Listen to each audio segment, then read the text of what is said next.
Hello everyone, I'm Dr. Abhinaya. I'm a consultant pediatrician. Welcome to Raw Online. So this is Nelson series and we are discussing under the chapter of neurology and neuromuscular disorders. So the topic of discussion now will be a very important one, and I'm sure everybody have seen patients of spinal muscular atrophy, and recently even the general public got to know about this condition because of one of the most expensive drugs, or not even one of the most expensive drug in the world, isn't it? So everybody started talking about SMA.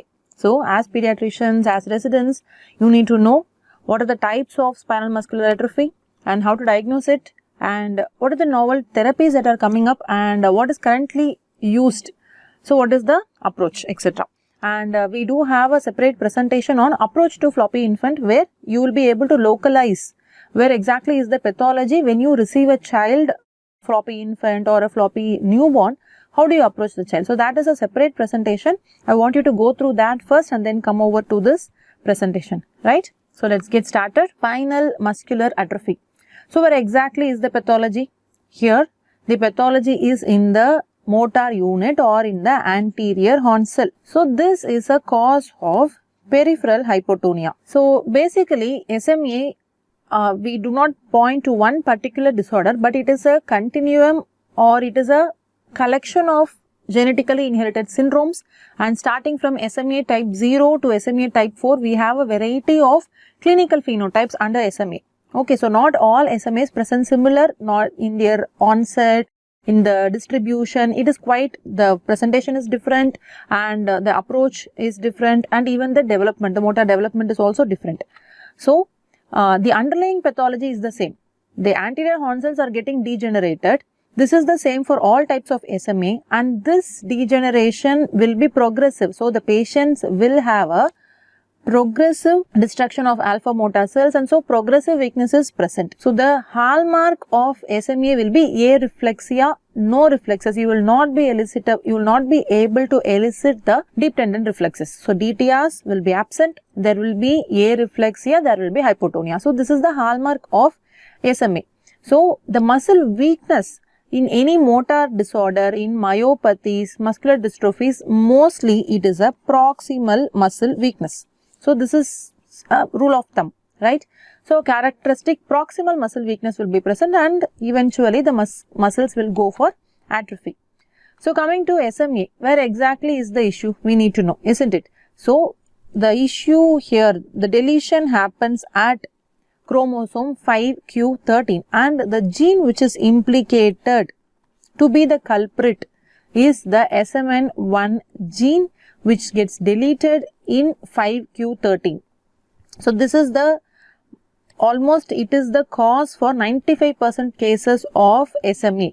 So why this SMN1 gene is important? So SMN means survival motor neuron gene. This SMN gene product is responsible for the survival of the motor neurons. In case this gets deleted, what happens? The motor neurons are continuously going in for apoptosis. So this apoptosis, or the programmed cell death, which normally occurs in the fetus or in the embryogenesis, doesn't stop there, but it is going on after birth. There is a progressive destruction because of the SMN1 gene deletion. So all the novel therapies that are coming up are all targeting this SMN1 gene. So somehow splice the exon 7 and introduce the SMN1 gene into the defective system, so that the body is able to produce the functional SMN protein. So this is what the novel therapies are coming up. We will discuss about these therapies in the final leg of our presentation. So the incidence, this is quite a common disorder. Whenever you approach a floppy infant, definitely you will think that, okay, why not this is SMA. So once you have ruled out the cerebral causes or the central causes of hypotonia, our first thought will be to rule out an SMA, right? SMA is quite common. The incidence is around 1 in 6,000 to 1 in 11,000, whereas the carrier incidence is very high, 1 is to 40. So such is the high incidence of this disorder. And in fact, after cystic fibrosis, we all know cystic fibrosis, the autosomal recessive condition, is very common. And cystic fibrosis also, it's a very heterogeneous presentation. Children can present with GI manifestations or respiratory manifestations, or they can just present with failure to thrive. So such is the heterogeneity isn't it? And after cystic fibrosis, the second most common cause of an autosomal recessive inherited mortality will be because of SMA. Because although there are newer innovative therapies coming up, we are not able to successfully deliver these therapies still now and save the patients who are SMA type 1, and of course SMA type 0, which is congenital, is invariably fatal. So this is the second most common cause of autosomal recessive related mortality after cystic fibrosis.